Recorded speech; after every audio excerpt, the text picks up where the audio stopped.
Imagine getting paid just for sharing your thoughts on products and services you use every day. With Survey Junkie, it's that simple.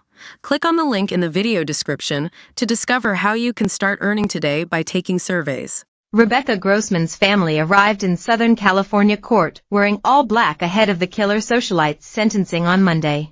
Grossman, who turned 61 on Friday, was convicted of the 2020 hit-and-run deaths of brothers Mark, 11, and Jacob Iskander, 8, in Westlake Village, outside Los Angeles. Citing a lack of remorse for her actions, prosecutors have asked for the maximum penalty of 15 years to life sentences to run consecutively, one for each young boy. If hit with that sentence, Grossman, who has been in custody since her February conviction, would likely spend the rest of her life behind bars. Her husband Dr. Peter Grossman, daughter Alexis, 19, and son Nick have continued supporting the socialite and were present in the courtroom before sentencing. On the opposite side of the court sat the boys' parents Nancy and Kareem Iskander. Wearing a button with her two boys' pic on her shirt, Nancy was in tears as she took her seat in the courtroom audience. Grossman, the wife of prominent Los Angeles-born Dr. Peter, fatally struck the siblings while speeding behind a car driven by then-lover Scott Erickson, a former Los Angeles Dodgers pitcher.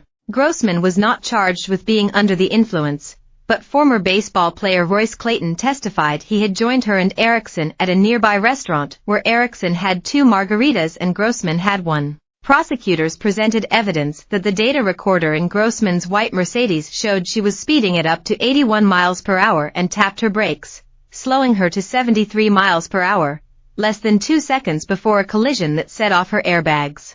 In their sentencing memos, prosecutors said Grossman also allegedly conspired with a friend to contact the Iskanders by scheming to give them a necklace, which had their son's birthstones, and was trying to have them anonymously delivered last month.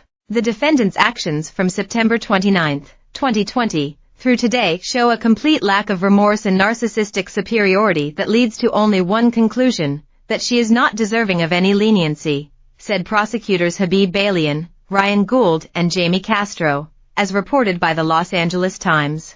The defendant has continually shown through her actions that she is deserving of maximum punishment. They added, she has lived a life of privilege and clearly felt that her wealth and notoriety would buy her freedom. The defense has framed Grossman as a humanitarian who helped burn victims and survivors of domestic violence and grew up being abused and impoverished in Texas. Her lead attorney James Spertus acknowledged the Iskanders' loss was incalculable, but added the Grossmans have experienced a different type of loss. In a letter to the judge pleading for mercy, Grossman wrote, "I am not a murderer, and I ask you to recognize that true fact. My pain, my recognition of the pain the Iskanders suffer, and the pain I watch my family endure, are punishments that I already suffer and will for the rest of my life. Please consider this suffering when you consider what more punishment to impose on me in this case." Grossman's son Nick wrote in a letter to the judge, "Nothing compares to what the Iskanders are going through, but ever since the accident, it's just felt like the world hates my mom and everyone is against our family.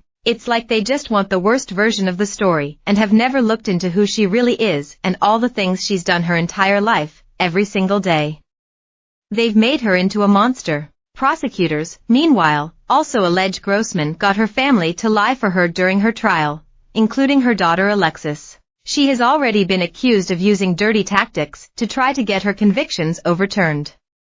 Prosecutors previously said that from jail she told her husband and daughter to hunt down jurors and seek out witnesses to try to get them to change their testimony and sway Judge Brandolino into giving her a new trial.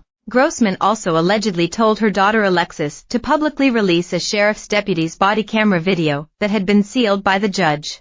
Despite Judge Brandolino sealing the jurors' contact information, at least 2 jurors reported 3 other members of the jury were contacted by Paul Stuckey, a private investigator for the family, according to prosecutors. Grossman's lead defense attorney during the trial, Tony Busby, repeated,